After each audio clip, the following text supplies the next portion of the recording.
Mix by AG recording studio.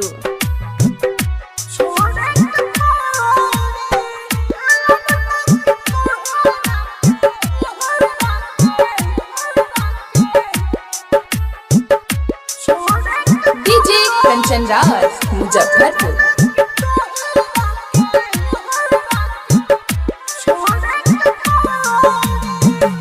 रउआ से कारे तू लगलू हो पाहे,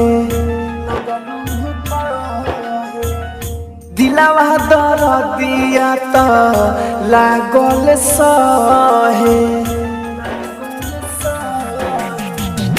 रउआ से कारे तू लगलू हो पाहे, दिलावा दर दिया त लागल सहे। धीरे धीरे मन तारे गइल बढ़ी, धीरे धीरे मन तारे गइल बढ़ी। लागत तुहारा के छोड़ के पड़ी, लगता कि तुहारा के छोड़ के पड़ी। हो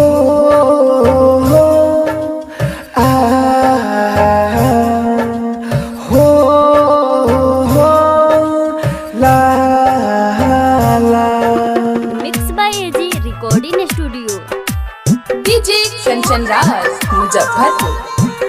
है कोना हमरे माने लू बात हो, बाते बाते में उठा दे लू चाहते हो।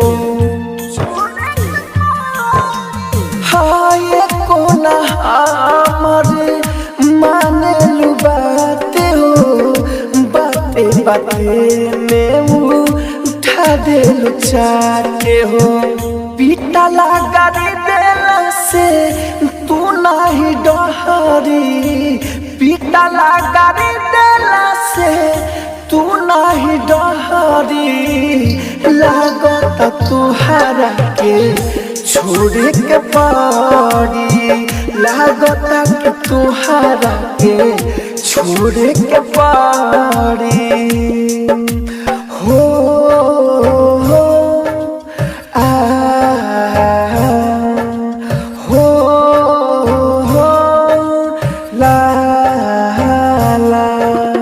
आप सुन रहे हैं एजी एंटरटेनमेंट की कंचन राज मुजफ्फरपुर।